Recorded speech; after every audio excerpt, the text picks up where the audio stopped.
had, I think, 9 roles in 19 years at Jack Henry, and the company just always did a terrific job of keeping me challenged and stretching. And just like I talked about, like I helped create a lot of that momentum, but I didn't wind up as chief people officer because I was HR by trade. That's not my background.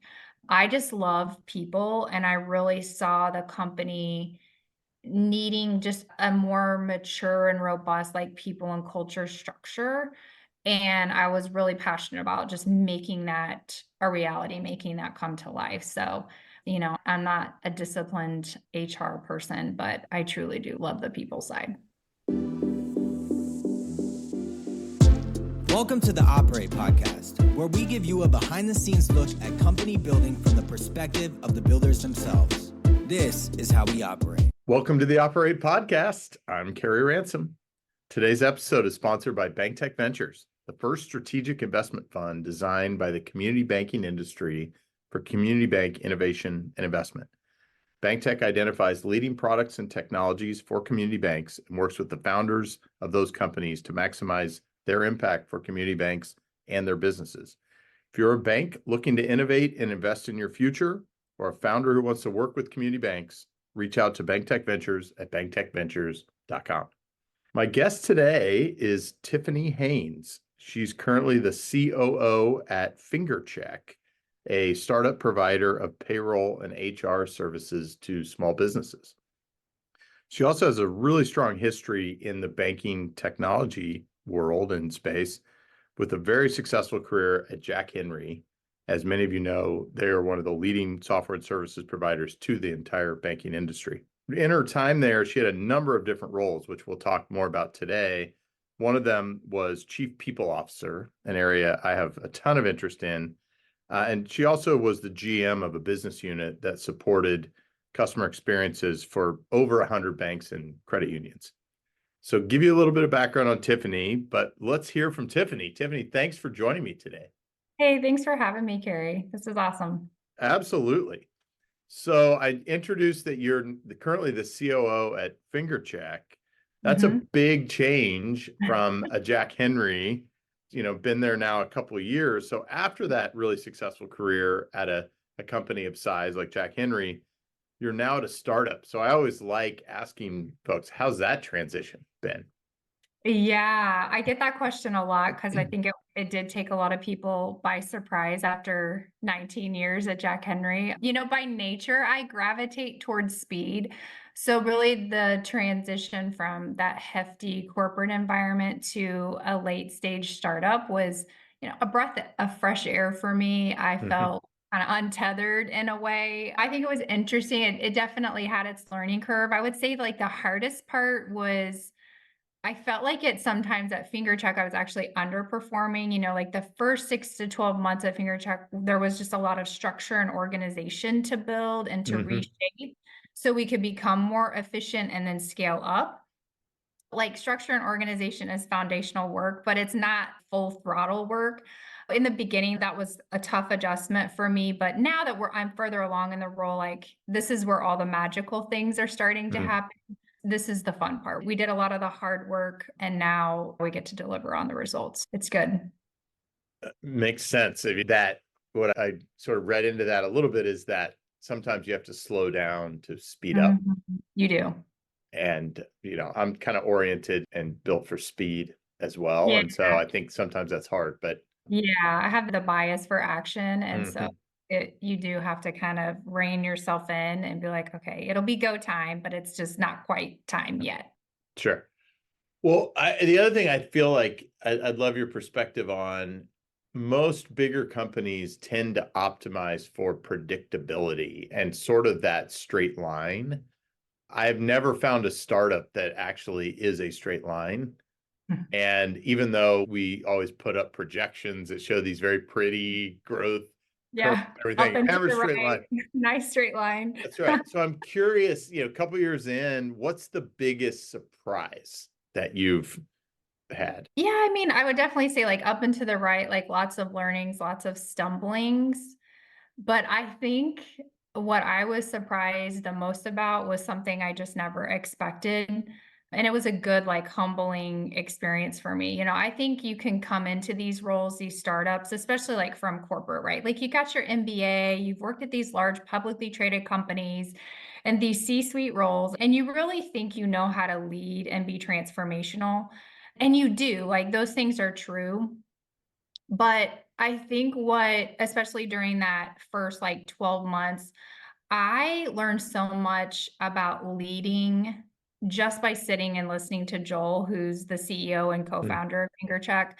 And Joel and I, you have to know, we're from two totally different worlds. He's Brooklyn, I'm Midwestern, just totally different backgrounds, completely different upbringings. You bring those two people together and you think they're going to have nothing in common. But I will like sitting with him, like hearing his stories. He leads in a very non-traditional way. And he would tell you like he's not a great leader. He's just not a leadership book kind of leader, but I mm, have grown so much like as a person working alongside him and him really encouraging me to think like he thinks. It doesn't mean I have to agree because we don't mhm, agree a lot of times, but he really helped me like, I can come out of the gate really fast and hard because when I know something is possible, I just want to go after it really hardcore. mm, But that year of just like sitting and listening and learning alongside him was a gift to kind of get me out of that transactional nature I was very mm, used to from a corporate environment and become more mhm, relational. That kind of doesn't answer your question of like up and to the right and growth and the financials, but like that was a priceless gift to me as a person, just that I'll attribute to Joel because that turned out to be or has turned out to be like this rare mix of business partnership and like genuine friendship. mm, And so that was a surprise to me. Like I didn't come to Fingercheck for that. I knew I could trust Joel, but that has been, just a surprise. And so all of the financial stuff, I don't worry so much about because I know if we can figure out how to make our worlds mesh, like we can figure anything out. mm. I think that's great. I often will warn people. I chose my life to be mostly startups. I started Mhm. at a very big company. I left super early because I realized it didn't fit me. I've warned a lot of people that once they experience a startup, there's probably no going back. Now, Yeah. sometimes Um, they hate it and they want to go back to what they previously had or understood. But if you really immerse yourself in it, the relationships you build, it feels very much more foxhole. You're in battle together and it gets raw and you have to let all those walls and guard down to really build Yeah. those relationships because you are going to try to break through walls together. And I think having that insight is super, it's articulate how you described it. And I'm sure your team feels it as well. Mhm. Yeah, it does. It permeates the culture because then you get that unity and the That's connectedness right. like at the top. So That's right. that's, a surprising gift for me. That's awesome. And I'm Yeah. sure the team feels it. And the other, I find you tend to be pretty meritocratic in Mhm. startups because you're so under resourced. Yeah, yeah, We'll take the best ideas from wherever they're coming from. exactly. You wear lots of hats, and any great idea is worth trying. That's right. That's right. And that's cultural too. So Mhm. let's talk a little bit more about Fingercheck itself. Seems like a very interesting company, although my first read is, wow, this is a competitive space on the Yeah. surface. Yeah. So I guess I'm curious, let's start with what was the opportunity thesis that either Joel had or what led you to even join up and say, oh, we can still win in this market? Yeah, and you're totally right. Like the market we're in does seem pretty crowded at first glance. And I think that's where we see our chance to shine, ironically enough. Like we're not just another player in the game. Like we're kind of the odd man out, but in a good way. And, I think it's just part of our secret sauce. Like our platform has all the firepower of those big enterprise solutions, those, name brand solutions in terms of feature and capability. And a lot of that is attributed to Joel being that tech and that product leader. But then we've taken that platform and really tailored it for small businesses. So our software has this great balance of being simple and powerful at the same time. And then we can compete on a price that really works for those small business owners, whether they're, new and just starting out or really growing and scaling and maturing their organization. We can easily grow with them. So we really take a lot of pride in our mission and what we aspire to be. And it's part of why, we know we'll succeed for small businesses. And, we're doing our job right if our customer hardly ever thinks about us, right? And payroll is personal, but we want to be in the background. So we really strive to be just that seamless addition to any service driven team so we can automate like all the boring stuff, payroll, time tracking, scheduling, and then just let our customers take all the credit in that space. So that's really how we go to market, how we think about ourselves, and why we think we'll be super successful in that because we've already, the business is already $20 million. So and we have 5,000 clients. So it's not like we don't know what we're doing. Sure. So I'm curious, like in getting to that too, small business as a customer segment is a unique challenge. It I is. spent close to a decade working with the true S in small businesses, and they're notoriously hard to reach and hard to do it cost effectively, efficiently. How are you doing that? Yeah, we do have to be more persistent, I think, in the outreach and just calling and calling because they're not thinking about payroll. They don't have an HR person in the back or office manager in the back running their payrolls. But once they see it, they're ready, they have that value, it works really well. Like you're not going to catch us going on about like technical jargon or resorting to gated content or webinars. And so we just try to be a great resource for our SMBs, whether it's like helping them navigate the ins and outs of different business structures or providing them tips on managing PTO. Like we try to be viewed as like, hey, we're not just doing your payroll, like we're going to help you figure out how to run a business. So we get, really creative with our marketing and our sales. We're always out there like trying new things. We're trying to meet our audience where they are, delivering content that speaks their language. We have really awesome G2 peer reviews, and that's a huge win for us. Mhm. And that's just proof, we're the real deal. We build trust, and then we just show them our true value, and then they stick with us. So it's Mm, working. it's great. Yeah. As you look, we're almost the end of the first quarter of the year, which is crazy. As you look out the rest of this year into next year, what are you most excited about for the company?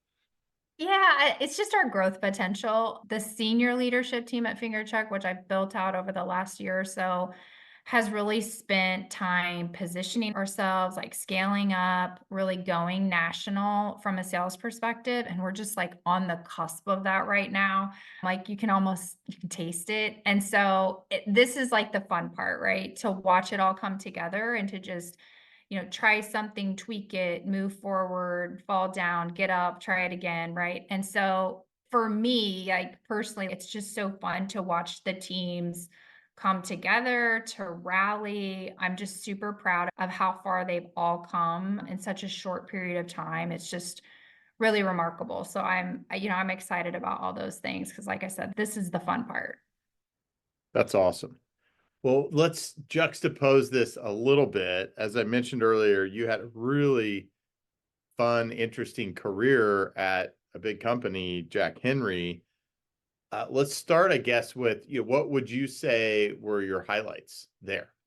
Yeah, I did quite a bit of transformational work, which probably isn't a surprise after listening to me for the last few Mhm. minutes, both within the business lines, revenue generating businesses, and just from a people and culture perspective.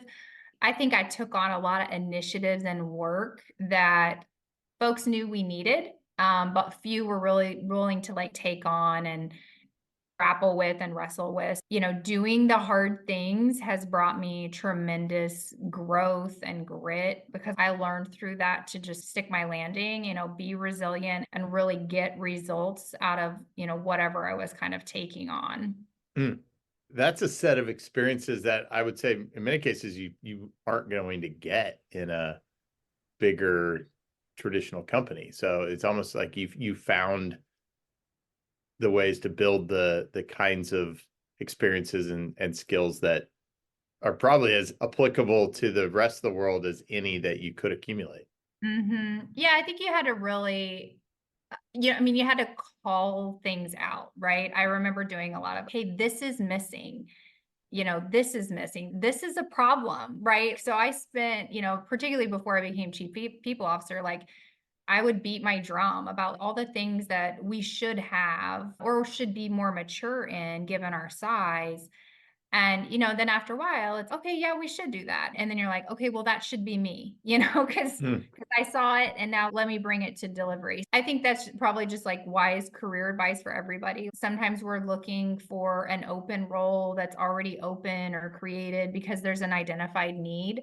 But kind of being the, I don't know, like the voice in the wilderness or the prophet that like goes, hey, these things aren't right. And then let me just not speak about it, but let me help you fix it. Let me give you the vision and the delivery for how to close that gap. You can make a lot of progress in your career doing that. And I love doing Totally. I think it's great advice. I have this strange perspective where I tend to believe that this idea of an open role that's in some cases almost been arbitrarily created, or it. maybe it was vacated by somebody prior, is probably due for reevaluation of exactly what it should be. Yeah. And I tend to not be the one that ever wants to take the role. I want to create the role. And Yeah, I get it. yeah, And it uh, takes both. Like you yeah, gotta for have you sure. gotta have Oh, those people, yeah, for that are sure. like whispering in your ear. But I happen to be one of those weird ones that I'll talk about it and then I'll go fix it for you. Yes. Well, let's talk about Jack Henry's position. I mean, you sort of said, hey, this is maybe something we should be doing that we're not. Jack Henry is a leader, but really kind of has kept this role as the number 3 player in a market, and Yeah, big, but not the 1 or 2. So when you right. were doing benchmarking there, how did you think about the bigger 2 players, FIS and Fiserv, versus even some of the upstarts, and how to look at what you should orient to? Yeah. So we'll talk about the Fs. We always call them affectionately the Fs. Yeah, like I don't think it was ever the ambition, like we need to be number one. I think we Hmm. always wanted to be at the table and we should be at the table and we deserve that spot, right? So we always wanted to be in the deal, which I think is great. And then it was really what we were great at. And for Jack Henry, very service oriented, very relationship oriented, very connective. And I think that brought a lot of just word of mouth respect from our clients, our customers, because they knew there was like this feel factor with Jack Henry that was sometimes hard to articulate. Like you knew even if we had a problem or even though they had a problem, like they would go fix it, right? They would make it right. And they would glue it back together and it'd be stronger than it was before, right? Even though you had to use some glue. And so I think like that trust factor, that integrity factor, that relationship factor really did position well, although challenging to sometimes articulate like at the deal table. But still, I think time and again has proven out and it's meaningful. People care, people want to sell and buy from other humans. And I Hmm. think Hmm. Henry was very human and that has positioned them well. I think there's so much to draw from that. It's useful for me, just know what you're great at. I thought that was super helpful. Lean into that. You don't have to be the number 1 or number 2, but what can you do to stand out differently? Think about community banks. I work with a lot of community banks. They're big enough that they can do a lot, but they're not the national bank or maybe the super regional bank in their market. So there is a Right. way there to really differentiate. Yeah. Yeah, and I think there was a lot of, in a good way, a question of who are we and who do we want to be and how do we want to get there? And I think those are always strong and reflective questions and Jack Henry did a good job of saying this is not who we are. And that's almost as powerful as saying, well, this is who we want to be, right?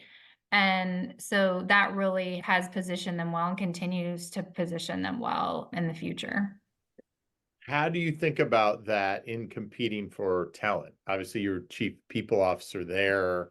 Were you Yeah. looking to take talent from the Fs and give them a better sense of maybe they could have bigger opportunity or bigger impact? Or were you trying to bring in more entrepreneurial or other types in where and how you tried to position and compete for talent?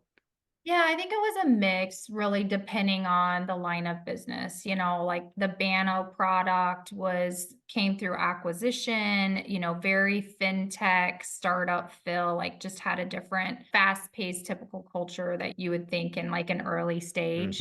Hmm. So how the recruiting process was for them and the people that and the talent that they tried to attract was different than what we would do like in our corporate finance group, right? So I think we did a decent job of like really understanding the overarching Jack Henry culture and what's a great fit, just big picture. But then what are those micro cultures that are going on within the company or within the department or within the line of business that someone would be successful there? And I think that's an important mindset, like regardless of who the company is, like that is how you kind of have to think about it and approach it because it's not just like a one for one. Sure. If you fit the, top level culture of the company, you'll fit anywhere. That's just not reality. Hmm. I agree. How do you sort of compare that to how you think about talent acquisition? And, I think of employment branding as something that is not that well understood yet, but Yeah. startups tend to have a unique advantage. So I'm curious how you think about that at Fingercheck. Yeah, I think for Fingercheck, I mean, we're like right at 100 people. So I think we have a really good feel for the types of folks who do well, wearing multiple hats, being super reliable, self-starter, be optimistic, be ambitious and flexible.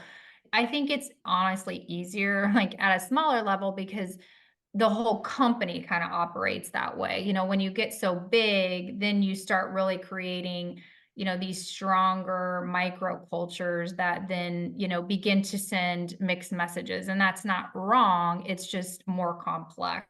We stick to our core beliefs that we have and we talk about them, in our job postings and our interview. And we try to use a lot of just real life examples of here's what I did yesterday. If that sounds like fun, you might enjoy it here. If you don't like a lot of structure and you like to know exactly what to do, or you need an SOP for everything, you probably won't love it here, right? Hmm. So I think it's just being super transparent as you're bringing those people in and, kind of dating them through that recruitment process. Sure.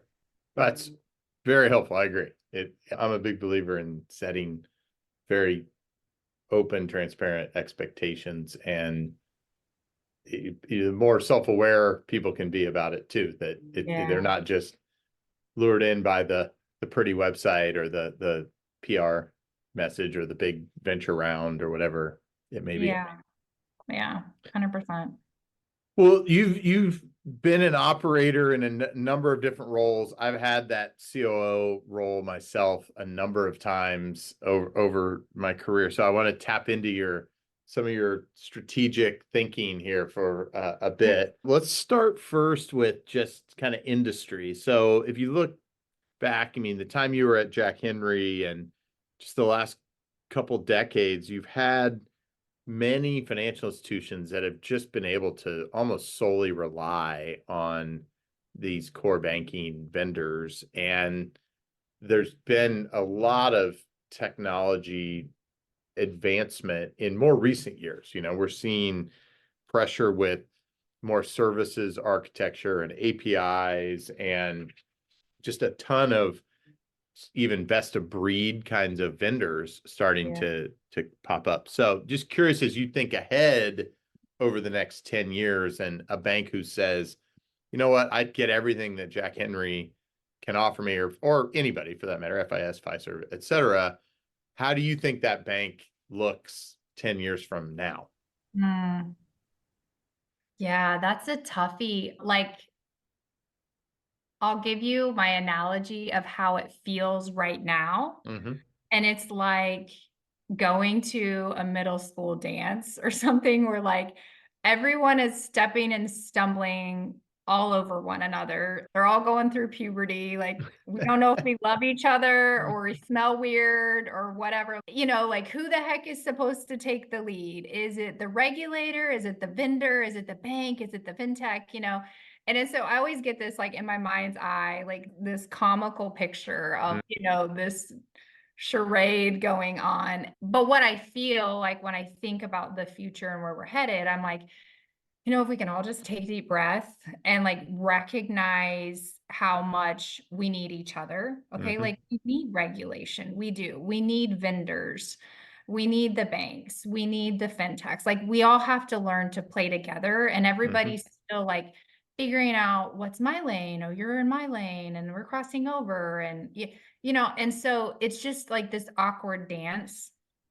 And so my hope, for the future is that we can dance like we need each other and can have fun together doing that. And, I know that's really easy to say and hard to do, but we're just in a really awkward season and we'll get over it. But, I hope we look back in 10 years and we see open banking truly being open and safe. I hope we see faster payments, faster with less fraud. And I hope we just learn to work together and hear different perspectives and bring in as much balanced work as we can, because I think we're all trying to do good. Mhm. It just doesn't always look like that, right? I love the middle school dance analogy. It's so good. It's so true. Yeah, it is true. And middle school dances are supposed to be fun and So fun. ugly and Yes. sweaty and yeah, Yes. Drink lots of sugar or have lots of sugar and that's yeah. right. Yeah. It's great. Yeah. It's good stuff. Well, I started a column probably a year ago that I do pretty regularly in our newsletter called If I Were a Bank CEO. And I've never worked for a bank. I feel like I work for banks in Right? many days that I'm here. And you've obviously worked with a lot of community banks. If you thought about taking on that CEO role in this middle school dance era, it is kind of awkward. I'm curious what key things you think you'd try to do in that role today. Yeah. That's a tough one because I never want to come across as let me judge you and how you can do your job better. And I don't think, like I'm going to say this, but it's not that I feel like they're resisting what I'm about to say as much as they just don't know how. But I really wish the banks and the CEOs would spend more time thinking about their go-to-market motions Mhm. with consumers. And I know they always call them customers, right? But they're really like that is a consumer. Mhm. And the small businesses are a consumer, and the individual is a consumer, and all the people on their account is a consumer, right? And so I wish that they had more like of that marketing and that sales enablement perspective. Like, the one thing that I just get frustrated with them is they just don't know how to sell. And like, you say that word in a room and like everybody bristles. Like, well, like, we're relationship driven. Come by the branch. Let me give you a side hug. We're just still in that era. And I get it. Like, there's a place for that. But there's also the balance of, like, you've got to live in the digital world here. Mhm. And there's got to be a balance of some outside blood that's coming into the bank, that they're still relationship driven, but they really know how to be more aggressive, like in the value prop of selling the product, because that is what you're doing. You're selling a product to a consumer. And you can fluff it up and make it sound like soft and warm and cozy as much as you want, but that is what you're doing. And so I think, not to sound harsh or like transactional, but there needs to be more of that in the CEO's mind as they move forward. But still, don't lose who you are Sure. in the human factor, right? But we can catch it up a notch. So I don't think it's that they're like resisting as much as they just don't know how to do that because they haven't had to think like that in the Mm. past. I think there's a lot to dig into here. So let's talk a little bit more about this. This is super interesting. I appreciate this. Yeah. Do you think that they maybe don't believe in the value of their products enough? Because if you believe in the value of your product, it doesn't really feel like selling. You're Yeah. right. Yeah. Well You said. know that that your customers are going to derive value from it. And I kind of tend to have this belief that relationships come from value. I'm getting value from spending the time with you, or you solving problems for me that I can't solve myself, or you can solve better, whatever it may be. Like, relationship comes from value and trust. So do you think they don't maybe believe in the value enough?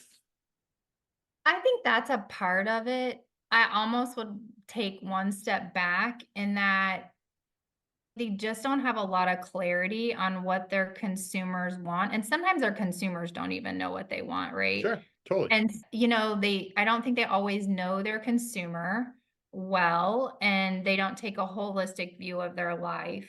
And then they don't build out the corresponding go-to-market strategy for that consumer and really think about what am I trying to segment. Sometimes you just like, oh, well, I'm like, it's lending, right? It's auto loans. It's we work backwards. And I think if they did more of who are my people, who is in my community, or if I'm digital, like who am I focusing on, and spending more time knowing what they need, and then being really thoughtful about which products you choose. And I get it. It's so hard with the fintech relationships because there's just a lot of like red tape, and it's to be understood, and everybody's, got their consent orders right now. So they're extra like nervous, right? But you just got to be really thoughtful about make a choice. If it doesn't work, it doesn't work. Move on to the next one, Yeah, right? Not every product is going to work. Not every marketing effort of ours is going to work. You got to be a little more agile with it and make wise choices, but don't be married to it forever. sure.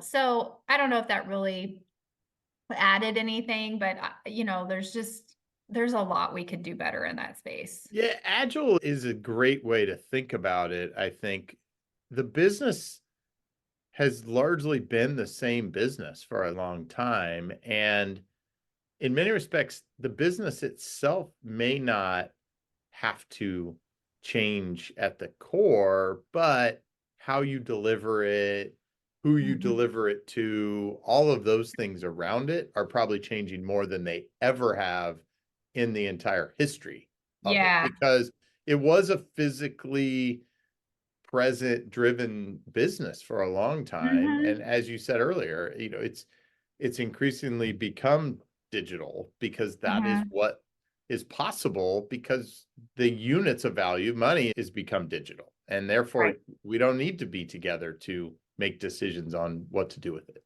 Right. Yeah. And I think that's well said. Like it has been the same, right? Like you have your mortgage, you have your loans, you have your deposits, you have your wealth management. Like not a whole lot has changed, but to your point, like the delivery mechanism, how you reach those people, the messages that you use, that go to market strategy, right? Like we were talking about earlier, like that is changed substantially. Mhm. And, we're just still pretty old school. Love my bankers, but, Well, we great, got, let's great go. perspective. And I think it's healthy to sort of have an outside view like you did of, hey, if I were the CEO, here's where I think I would apply some pressure. If I were the CEO of a bank, I'd be asking other people like this, what do you think I should do? Probably not banker peers, but other people. Yeah. Well, I, Other, I just think the banking industry itself is just too insular. Mhm. I would love to see them participate or create like some sort of partnership rotation with a fintech.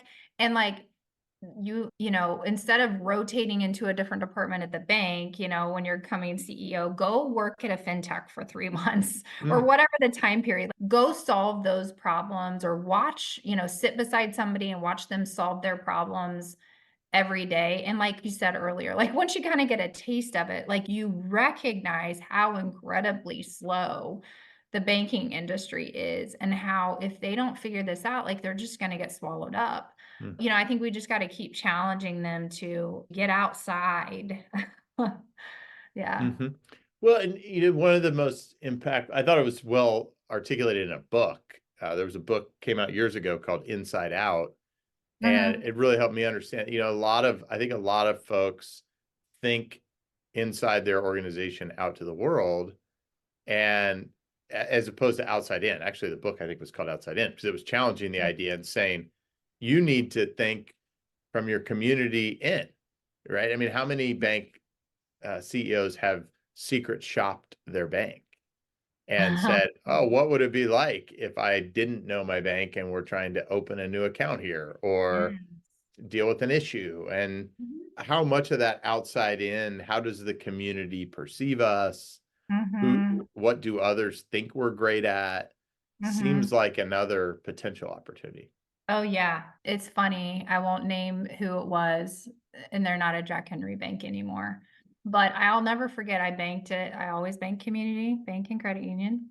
Die hard, but and this was years ago. And I remember I had their online banking product at this particular bank, and the API I had for a particular PFM stopped working, which irritated me because, like, I Hmm. had all of my budget stuff in there, and we don't need to get into open banking and API and 1033 and all that. But like, I remember going to the bank and being like, hey, like the API isn't working for this. What happened on your end? Because this is frustrating to me. And the lady at the bank looked at me and she's, don't you work at Jack Henry? Like, why don't you ask them? And I was like, listen, I am your customer. Don't make me go back to my place of work and open a ticket and figure this out. I know it's on your side, not on our side anyways, but you know what I'm saying? Like back to like Mm-hmm. secret shopping. And it was, technical. It was API related. It was, it was third party. And I was like, yeah, we can't have that kind of stance from a community bank standpoint. Oh, like we're not going to open those APIs up. Well, you're cutting me off at the knees on a lot of the Mm-hmm. products that I use that aren't really tied to you. I know it doesn't bring you revenue, but I will move my deposits now because I'm now annoyed. Sure. Yep. Or maybe even you may even be concerned. You may say, well, if this is breaking, are there security Yeah. holes? Are there other Yeah. risks? I mean, sometimes Yeah. Yeah. If you have no idea, then these things probably could not a good proliferate. sign. That's right. That's right. Yeah. Well, Totally. last area in this question, as we talked about, you were chief people officer. Let's say you become the chief people officer at a bank, and Okay. you're tasked with how do we go get some of the best available talent. We talk at Bank Tech Ventures about making banking cool again. How do you go out and make the bank a cool place for this best and brightest talent to want to be, to Yeah. spend the next season of their career? Yeah, so I'm not sure. I hate to be the downer. I'm just not sure like banking is gonna be cool again. But I'll give this pitch. I think solving hard problems is gonna be Hmm. cool, and it is cool. Like I Hmm. think figuring out how to go faster is cool. I think, how to make life easier or more equitable for marginalized people Mm. groups is cool. So, for banks, I'm like, just, quit trying to be something like you're not and just start positioning yourself to solve the things people really care about and just removing friction. Think about banking like that. Banking really, it's so freaking boring. Just read the regulations, right? It's exhausting.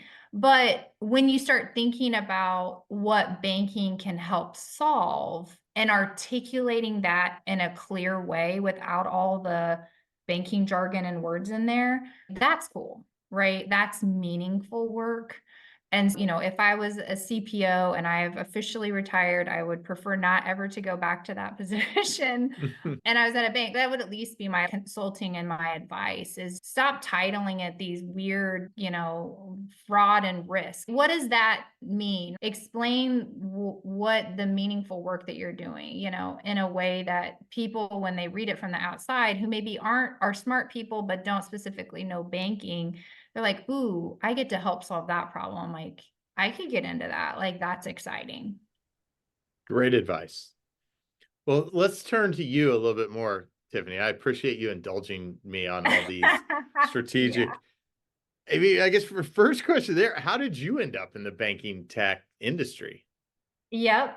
So I was in college early on, was attending school full time, and I needed a job where I could go to school during the day and then like work at night. And so I was on my own, paying my tuition, living in an apartment by myself. And I had a friend who worked at the call center at Jack Henry on a 3 to 11 p.m. shift. Hmm. And so she just like knew I was looking for something that would fit in with school, and I applied and I got the job, and it was truly the best first job, at least in like banking and tech, because at that time, and this was, 20 plus years ago, every customer issue or question came through the call center. So like I learned so much just about like basic programming, end of day processing, online banking, like all the issues that our customers ran into, came through that contact center. And so it was just a great, even like how the inner workings of the company was. And back then, Jack Henry was maybe like 1,000 people, and now there's 7,000 people. So I came in really early, and then I just kept going. I had, I think, 9 roles in 19 years at Jack Hmm. Henry, and the company just always did a terrific job of keeping me challenged and stretching. And just like I talked about, like I helped create a lot of that momentum, but I didn't wind up as chief people officer because I was HR by trade. That's not my Hmm. background. I just love people, and I really saw the company needing just a more mature and robust like people and culture structure. And I was really passionate about just making that a reality, making that come to life. So, I'm not a disciplined HR person, but I truly do love the people side. Well, thank you for sharing that story and journey. I mean, 9 roles in 19 years, obviously you were very successful there. And then stepping into a startup, I find there often are some disciplines or rituals or something that successful people have and maybe don't even always reflect on. Any that are particularly near and dear to you that you rely Mhm. upon? Yeah, I am certainly what I would call a person of liturgy or discipline or routine. Probably my favorite one is, and this always kind of makes people like, you get up at what time? But my husband and I get up at 4:15 a.m. every Monday through Thursday morning.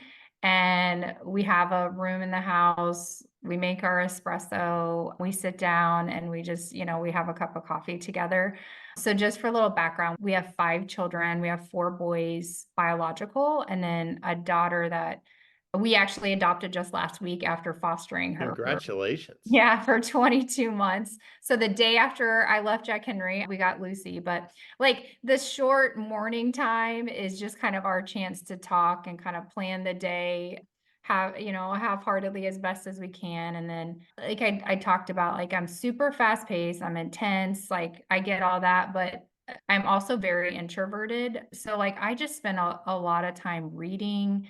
I go on a lot of walks. I really watch my nutrition, my activity levels. I've just had to learn that through life of how to slow myself down so I can go fast and just kind of find refuge so I can lead myself and lead my team well and in healthy ways, because I don't want to burn them out just because I'm, so quick. So we do try to practice that as a leadership team. We're getting better at it, but those are probably some liturgies that I stay pretty close to. Amazing. I mean, it sounds like you found your balance, right? This Yes. idea, like people like to project this idea of work-life balance, which I'm not a believer in that Me it can neither. exist, but I feel like what I hear is you've found what you need to balance you, and Mhm. you sound, and I try to be this too, of just intentional about recognizing when things get out of balance Right. to then reorient a little bit. Yes. Yeah, and I think I had to let go of the balance part, and I gravitate more towards like work-life integration, Yes, right? So like totally. everybody gets to be part of everything, right? And when I have this conversation with my kids, yes, I'm going to come to some of your baseball games or some of your basketball games. I won't be at every one, right? Because I need to do Mhm. other things. But like, I'm also going to turn down meetings and places people have asked me to be because I want to be there, right? And so if Sure. we just work on integrating the two and just having dialogue around it, it goes so much easier than trying to like, okay, I'm going to shut down my work hat and I'm going to be mama now. And there is some of that, but just you got to live out of the wholeness of who you Yes, are instead of trying to like give people different compartments. That's exhausting. That's what sucks up so much energy. that's so good advice. So valuable advice. I think people will get from that. Thank you. Yeah, you're welcome. I mentioned earlier, I've also had this COO type role. I find them to be super interesting because they are always different. They Mhm. vary so much from company to company. I at times have called them the gap filler to the rest of the organization. I often will call myself Mikey. Give it to my, I'll take it. Nobody else wants it kind of thing. When you think about your primary areas of genius and applying them at Fingercheck, how do you think about that?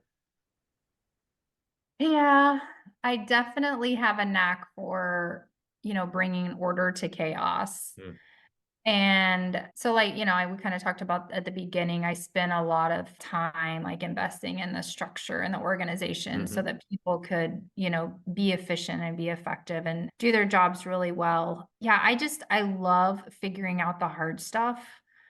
And I kind of like my space and doing that. And I like doing it with other people, right? But like give us room to figure this out and to try some things. And I think that's where I really bring my best self, like to finger check because when I joined, like they were truly ready to rise to that next level of maturity and interconnectivity. And that's where I just bring my best, calling people up to kind of that higher mm. standard and doing it in a way that keeps people united and excited and getting the results and holding them accountable to that. Yeah, I get to do that every day in my role and my job, and it's amazing. Yeah, I'm super fortunate. I recognize that. It's awesome. Yeah.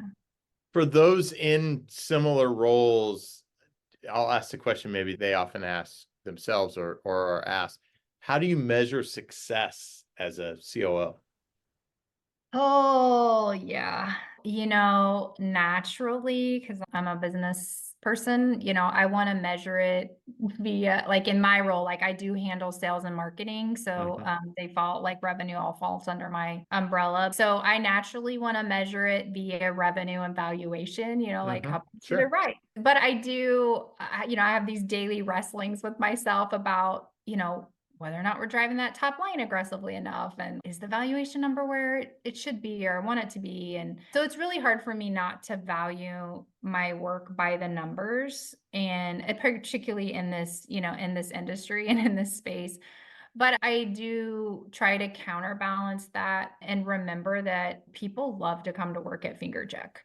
Mm, We have amazing engagement. We have really brilliant people. Teams are willing to do the hard work. And you can tell that from whether it's our G2 ratings from our customers or like on Glassdoor. People love our product, they love our service, they love our people themselves. And so it's really rare and special, but also hard to quantify, right? I guess my answer should weigh heavier on the latter. Like that's how I gauge success, but I do still keep a really tight eye on the number and am ambitious in that space as well.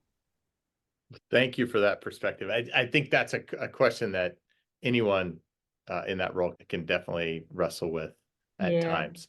Yeah. So last couple questions. I appreciate you've gone through the gauntlet with me today. I love it. What areas of the company are stretching and growing you the most right now?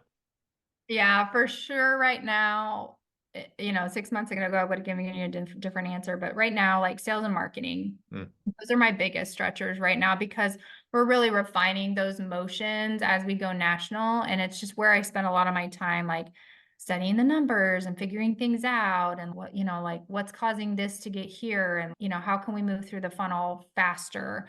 So I spent a lot of time like just asking questions and, talking to the team because this is really like our last piece for us to refine and calibrate. And I think we're making tremendous progress. I'm like super crazy about the potential and our ability to get there. It's just, I'm trying, like, I have to be patient, because I refuse to grow at all costs and I refuse to pump in a bunch of capital and forsake profitability. Joel has bootstrapped this company to this point, and I want to be a great steward of that, of what's been built, but get us, to that next level. So, yeah, a lot of time in the sales and marketing partnership space and figuring that out and really rolling up my sleeves with the team. Thank you. Okay, last question.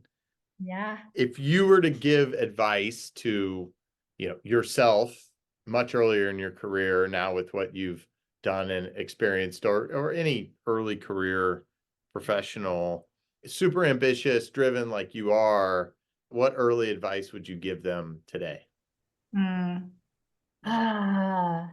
Take big risks. Mm. You should really walk into work most days, and even as I do now, right, on this day, and most days say to yourself, I have no idea what I'm doing. Mm. Like when you're there, that is your sweet spot. It keeps you humble, it keeps you hungry to figure it out. It makes you prove to yourself that you can do hard things. And so take those really big risks and just stay in there and fight like crazy. Not with people, but for the good of what's ahead. Do things that bring good to others, things that make other people's lives just a little bit easier, a little less chaotic. Know what you're passionate about and what you love, and just lead out of that wholeness. Lead out of who you are. Don't try to build that shadow self, the facade or who you want to be. Like, just be where you are, know who you are, and lead from that, and like go after those big opportunities, and it'll come. The momentum will come. Oh, that was awesome. Thank you so much. You're welcome. I appreciate, just where that came from too. So good, Tiffany. Thank Yeah, you. you're Thank you for welcome. joining me, for Yeah. jumping in this adventure of a conversation. And I'm excited for the next one, whenever that may Yeah, be. my pleasure. Thanks for having me. Thank you for listening to this week's episode of Operate Podcast. If you like this conversation, as a favor to me, you can rate us, review us, or subscribe, or tell your friends. You can also reach out to us on Twitter at Operate Podcast. Until next week, get out there and operate.